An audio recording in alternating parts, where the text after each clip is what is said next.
So it's been a pretty interesting year, to say the least, for the Denver Broncos, who I think enter the season with super high hopes for the season. You trade for Russell Wilson, you give away tons and tons of draft capital, which now is not looking too nice if you're the Denver Broncos. You trade for Russell Wilson, and you basically have all your chips in one basket, and that basket is Russell Wilson. You sign him to a 5-year, $245 million contract, basically saying Russell Wilson is our future. He's our key to playoff wins, Super Bowl wins, because you don't pay a quarterback that much unless you expect that. And I, for one, honestly thought the Broncos had a pretty good chance to be a very solid team this season. And I've been pretty shocked to see just how poorly they've played. Right now, they're the worst scoring offense in the NFL, only averaging 14.6 points per game. So you know Pete Caroll over there in Seattle is probably waking up every morning, sitting there, probably reading a newspaper because he's a little bit, older in age. I bet he still does that. He probably sits there reading about the Broncos and, with his glasses, drinking some coffee, thinking to himself, man, we fleeced the Denver Broncos. Because now when you look at this trade about halfway through the NFL season, the Seahawks are sitting at 6-3 with Geno Smith playing as one of the top quarterbacks in the NFL. And not only that, just the play from this year. But now the Seahawks have lots and lots of draft capital that the Broncos handed over for Russell Wilson. So the Seahawks are in a very nice position when you look at the outlook for the future for them, considering they're playing great and now they have tons of draft capital. And then you have the Broncos on the other hand, who are lacking lots of draft capital after trading, 2 first-round picks, 2 second-round picks, a 4th and a 5th, some other players to get Russell Wilson. They're sitting there in a hole with a terrible team right now, with a head coach who came in this offseason from Green Bay, who has not allowed this or created anything when it comes to the ability to move the ball on offense. And it's honestly mind-boggling just how terrible this Broncos team has been. And now as well, the Seahawks, because the Broncos have played so poorly, the first-round pick they got from the Broncos at this point in the season, if it stays where it is, it's the 7th overall pick. So it's just a very disastrous situation right now if you are the Denver Broncos. And many people are asking, okay, what's the solution? We just paid Russell Wilson $245 million. It's pretty hard to get out of a contract like that. Nathaniel Hackett, on the other hand, is probably easier to dispose of or, replace because when you pay Russ that much, you can't really just move on from Russ. And so there has been, some other teams that have already made some coaching moves. We saw the Colts do it, bringing in Jeff Saturday as an interim head coach. But right now with the Broncos where they are, personally, I don't expect them to just fire Nathaniel Hackett in his first season, halfway through the season. Personally, I think the best route, if things continue as they have, is to let him finish out the season, and then after the season, potentially replace Nathaniel Hackett.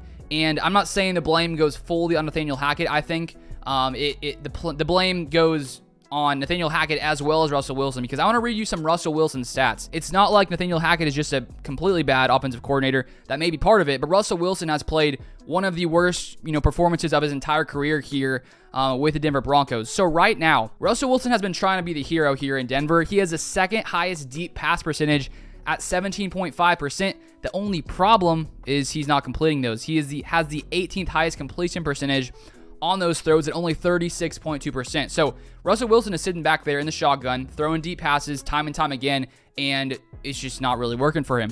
And then also, if you look at his catchable pass rate, which is 28th in the NFL. So he's just not throwing on target. He's very inaccurate. He has the lowest completion percentage of his entire career, and he has the lowest quarterback passer rating of his entire career as well at 81.4, which is 29th in the NFL. So the fact that you paid a guy $245 million and he's playing as one of the worst quarterbacks in the NFL, you're clearly in a very big, massive dilemma when the guy you paid so much is playing as poorly as he has.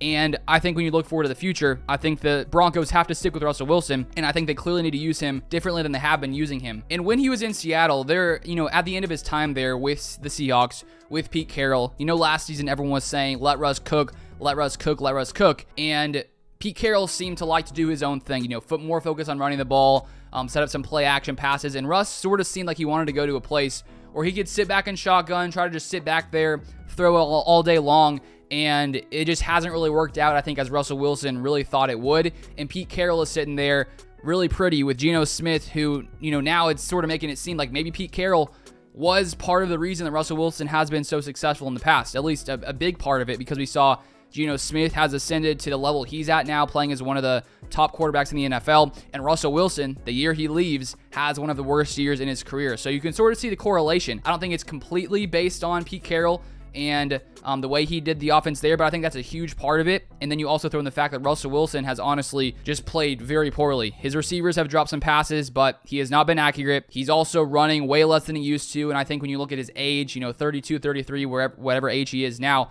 he's clearly not the athlete he once was. I mean, no one is going to be the same athlete at 33 as they were at 23, 25. And so I think that for the Broncos to be able to sort of salvage what they have here with Russell Wilson, they definitely need to run the ball better. It was going sort of well in the beginning with Javonte, but of course he got injured, out for the year. That obviously hurts. But right now, the running game for the Broncos is pretty non-existent. The 25th most rushing yards in the NFL, and that's just, not helping them.